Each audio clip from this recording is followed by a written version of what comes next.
I'm a little confused by why you would pay $6,000 to come study abroad and think that it's a commune. Or vacation. Yeah, it's like, what did you think you were purchasing when it's all there on the website? We're building a town to look for the best ways we can live in terms of compassionately treating each other in a global community. Access to food, access to healthcare, access to socioeconomic mobility that's actually beneficial to the environment. If their mission is to build a town, they're not doing that. That's bullshit. I had my first real nervous breakdown. I want to talk to him. Okay. Like today. Every time I talk to Jimmy, his mind just fascinates me. Jimmy's basically taking advantage of adult students who want this experience in the jungle and basically not pay people for ideas. Quite the opposite, make you pay. There's a lot of work to be done. A lot of things got to be fixed before 80 interns arrive on property. I think if I would have known the plan for this town before coming here, I wouldn't be here because it's incredibly disappointing. Everything's not a voting decision. This isn't a commune. It is private property.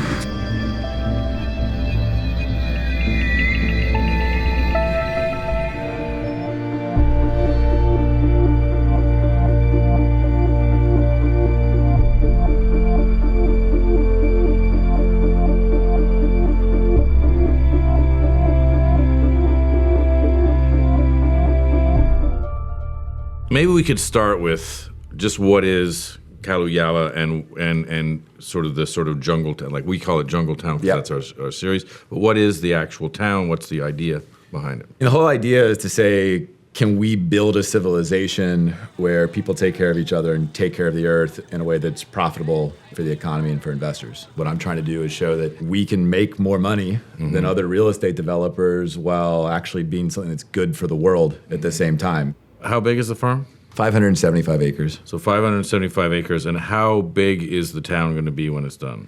So this first village that we're planning is going to be about 500 people. That's on the first 275 acres. And on the other acreage, we're going to look at what our biocapacity is and see what the density can be based upon what we're able to do to maintain an equal biological footprint. The balo is a living fence post. It's a branch of a leguminous tree, and it grows roots and leaves. It becomes a tree. And it fixes nitrogen at the same time, so it improves the soil around it. It's really great. And who lives in the town? Right now, it's staff, students. Who will live in the town? Whoever shows up. I mean, the whole idea is like, how do we make the town accessible? Do they buy a house? Do they rent it? They buy a house, they rent a house. I mean, we're probably going to do a community land trust as well. We're going to experiment with different real estate models and see which ones produce the results we're looking for, which is this triple bottom line of environmental, social, and economic return. How many interns do you have now? We've got 80 coming down in the summer. Welcome home. I think that part of the reason why the show resonates is because, when you see the kids at home, they're from every kind of home and every kind of city and regular, cats. And then they go down and then sort of how the jungle affects them. But it also seems, I think people also have this love-hate relationship because it's sort of like, oh, they're sort of like, everyone knows a person like them. And then they go down and they don't know how to do anything and they're sort of entitled and all these things. But it also feels like it's on the edge of chaos. So all of this is based on the PVC. Well, now we have to make a new head of the water system. It's a question of getting the PVC back together. Emergency situation. There are going to be so many problems with this thing. This PVC system is not supposed to be permanent. I mean, you see how we have it set up. We keep it down with big rocks. The next big rainstorm is going to wash a bunch of them away. So, yeah. All the interns are coming, and then there's no water, and then, oh my God, we've got to fix the water. And then one intern just walks off into the jungle on the first day, and no one knows where she is and stuff. And I think, sort of the riding the edge of chaos, you're always waiting for, something to happen. How chaotic is it? It's not that chaotic. No. I don't think so. I mean, I think there's some moments where things build up, but I don't think it's as chaotic as the show. I think it'd be a little more boring if you came. I mean, we've had thousands of people down there. Right. I can promise you, when we're fixing the water, we fix the water so many times that there is no dramatic music playing in the background. You have a lot of young people, who come down, interns still in college, and there seems to be an inherent sort of push-pull between the sort of capitalist nature and the sort of idealistic nature.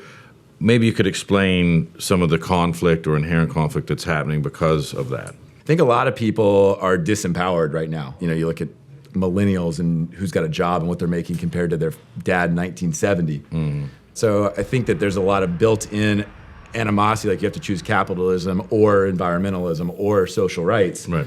And so I think the conflict that you're seeing on the show is us trying to resolve that if these things are at odds, we're all in deep shit.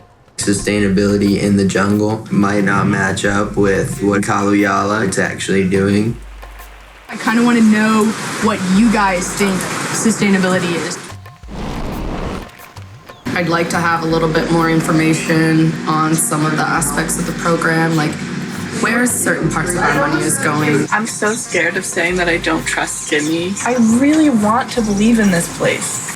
I feel like we're treated like 4-year-olds almost because we haven't drinking the Kool-Aid or whatever. We haven't what? Drinking the Kaluyala Kool-Aid. I find one thing interesting when I watch the shows, they quote a lot, they drunk the Kaluyala Kool-Aid, which is interesting because I don't know if they know what they're referencing, which is Jim Jones. Right. And you're kind of a Jim Jones character. You're going off into the jungle. You're sort of this sort of messianic, guy who's, And so what do you think about when kids, like, because a lot of the criticism too is, I just want to hear the vision. I want to be with the vision and everything. And I just wonder how you feel about this sort of weird dynamic that's between you and the interns. I'm just really grappling with the whole idea of leadership. I don't really see myself as a visionary. I see myself as somebody in pursuit of best practices, and I think anyone else can be as well. And that's really like for me, like Kaluyala is successful when nobody knows my name anymore.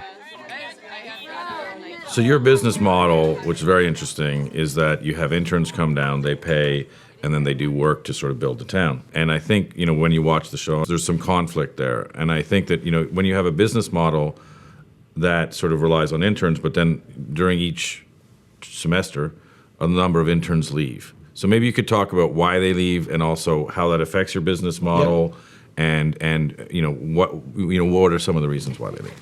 The semester that Viceland shot, we had the largest number of interns leave in the history of the program in 6 years. Do you think the cameras being there? I think the cameras boil the water. I don't think they put anything in the pot. You know what I mean? I think that anything that happens on the show, maybe it got a little more intense because there were cameras viewing it, but I think it was all there regardless. Yeah. In terms of why they leave, I think the show's what do they expect? Well, I think the show's going to clear some of that up. I'm a little confused by why you would pay $6,000 to come study abroad and think that it's a commune. Or vacation. Yeah, it's like, what did you think you were purchasing when it's all there on the website? And so sometimes I'm a little confused at where they don't have the accurate perception, and I feel guilty about it. It's like, how do we fix that? How do we put more information on the website, put more videos on YouTube? And so that's why I'm excited about the show, is going ahead and getting to the gritty, dirty part of Kaluyala, the kind of the underside, the stuff that's imperfect. A lot of people are leaving, and it's now week 5. I feel like a lot of people come here with expectations that aren't met, maybe because some things on the website and the way that things are presented are misleading a little bit. We need to ask them serious questions, and we need to really hold them accountable because we spent this money to be here. We gave up things to be here. So going back to interns, what I was interested in was, so there's, Good Vibes Cahill, he's sort of this good vibe bro kind of guy. Yeah. And then they go away for their week off or whatever, and they just wind each other up. And there's 3 girls and him, and they're sort of, and I remember at one point they're like looking online at, how they're going to sue you and all these things, and just how rapidly they ramped up. We haven't had a sit down. I still don't really. I mean, I gotta admit, Cahill, my plan is not to sit down one-on-one with every student who comes to Kaluyala. You know what I mean? Like, at all. Mm-hmm. If that was our strategy for this town, that I had to meet one-on-one with everybody in order for them to get things done, then we don't really. That's not a very scalable strategy. What is the strategy? I see no other way to solve that besides sitting down with you right now. I have a problem with the idea that you can't figure out how to do water analysis, and that I have to figure out how to do water analysis. Like, I'm not saying you have to figure out how to do water analysis. I'm trying to figure out what you're making it. I want to solve this issue. I want to go ahead and address. And we're not pointing any fingers at you. It's just this is the only strategy I can think of to maybe help me get something done or get help on this. Sometimes it's important to set these standards and make sure your foundation is solid. I'm worried that we're planning for the future and we're not spending enough time planning for the now. It's this revolving factor of ambiguity. Are you leaving today? Are you quitting Kaluuya? And then all of a sudden, Cahill is still ramped up, and he's still kind of. And the girls go back and just end up. I think they finished the Yeah, the I think they season. all finished. And then Cahill leaves, and then I just remember, I shouldn't laugh, but I remember sort of seeing him like as the janitor in Bocas de Toro, sort of crying, going, I really love those people. And I just wonder, how do you keep the interns happy? And it seems like you're sort of cavalier when they leave. Is that because you have to be cavalier, or? I think that if an intern wants to talk about how they're feeling, like we've got a whole chain of people to sit down and talk them through it and then let them make decisions as adults. I mean, I'm not in the business of trying to convince you to be someone you're not. And what do you hope Kaluuya becomes in your sort of in your wildest? I mean, I hope we just end this silly argument of whether capitalism should exist and whether mankind should exist and whether we can treat each other well and whether we can take care of the planet that's given us life. I started with this cute idea and I had no idea that it was gonna just grab me and put me on a track and pull me along. And when you start having dollars come in, and you start having believers support you, and you start having to take care of those people, whether they're employees or fans on social media or actual clients, and our investors, all your stakeholders, and all of a sudden you can't stop. You've got to scale. It's grow or die. The reason why I'm doing this interview is because I love the show personally. And I appreciate the hell out of that. And so I want to promote it. I want to drive it. I want to give it all the tools it needs to be a success. Season 2, you should come down and hang out in the jungle. I would love to. If there is a season 2, I'll come down. All right, that's the deal. We got that deal done. That's the deal. All right.